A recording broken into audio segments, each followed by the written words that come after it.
de conduite commune imposée aux membres d'un groupe, d'une collectivité, d'une organisation sociale de tout ordre.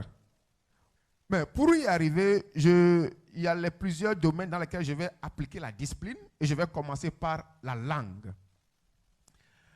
Dieu a créé le monde dans Genèse 1 et c'est à travers les paroles qui sortaient de sa bouche que tout a été créé. Et nous avons vu qu'il y a de l'ordre là-bas. Le premier jour avait ses activités, deuxième jour, troisième jour, et il a pris le 7e jour pour se reposer. Alors, de nos jours, nous aussi, nous avions besoin d'appliquer une certaine discipline de comment nous utilisons notre langue.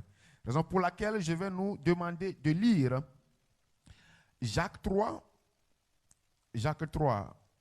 versets 2 à 12.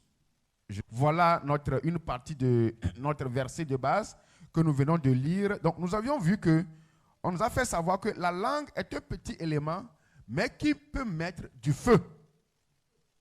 Si nous n'entretenons pas bien notre langue, mes chers amis, cette année, nous avions eu un thème puissant qui nous dit « Faites tout ce qu'il vous dira ».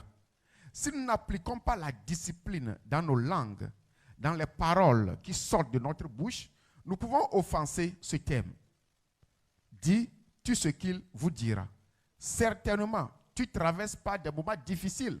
Certainement, on sait que ce n'est pas facile à faire.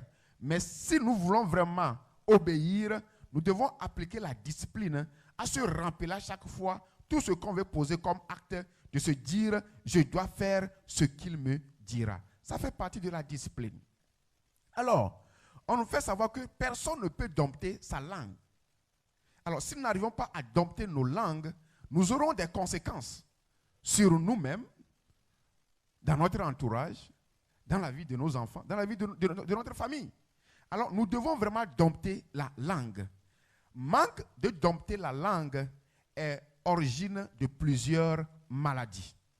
Si nous n'arrivons pas à dompter notre langue, nous serons à la source de plusieurs maladies, comme la calomnie, celui de se moquer des autres, la médisance, comme le fait de rapporter les choses, le rapportage. Nous pouvons être quelqu'un qui serait à la source des mensonges, quelqu'un qui serait à la source des moqueries, quelqu'un qui peut aussi, par moments, faire des plaisanteries de mauvais goût.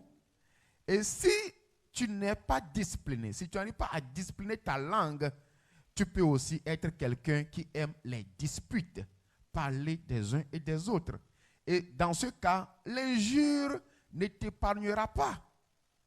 Alors, si nous n'arrivons pas à discipliner notre langue, voilà les mots auxquels nous allons souffrir. Tu seras quelqu'un qui va médire, c'est-à-dire, tu vas dire vraiment les choses qui sont mauvaises. Effectivement, c'est vrai que le fer a péché. Effectivement, c'est vrai qu'il a menti. Mais toi, tu vas le dire d'une autre manière. C'est pas bon. Si tu utilises ta langue pour dire quelque chose qui est mal, mais pour faire rire ou bien pour nuire encore la personne. Non, moi je savais qu'il faisait ça. Moi je sais qu'un jour on va l'arrêter. Lui voulait depuis. Moi je savais ça. Mais on nous a fait savoir ici que si tu connais, ou bien tu connais un frère qui est dans un péché ou bien une sœur, il faut prier pour lui. Quand un cas arrive comme ça, je dis, oh moi je savais. Non, c'est que tu es méchant. Voilà, le fruit de manque de discipline. Donc, si nous ne disciplinons pas notre langue, nous allons faire partir de ceux qui font, de ceux qui font la médisance. Il y a aussi un autre point là-bas qu'on appelle la calomnie. Celui de dire comme vrai ce que tu n'as jamais entendu ou bien jamais vu. Tu te mets, tu tailles l'information et c'est proportionnel à la personne. Elle ne peut pas s'en sortir. Mes chers frères et sœurs, nous devons vraiment maîtriser notre langue dans ces domaines.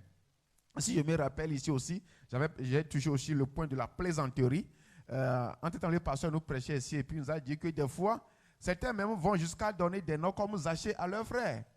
Et quand tu le vois vraiment, il a la taille de Zaché. Mais ce n'est pas à toi de le dire. On n'a pas besoin de donner ce genre de noms à nos frères dans l'église. Vraiment, voilà, ce sont des choses de plaisanterie, mais que la Bible dit des plaisanteries de mauvais goût. Que le Seigneur nous aide. Alors, je vais continuer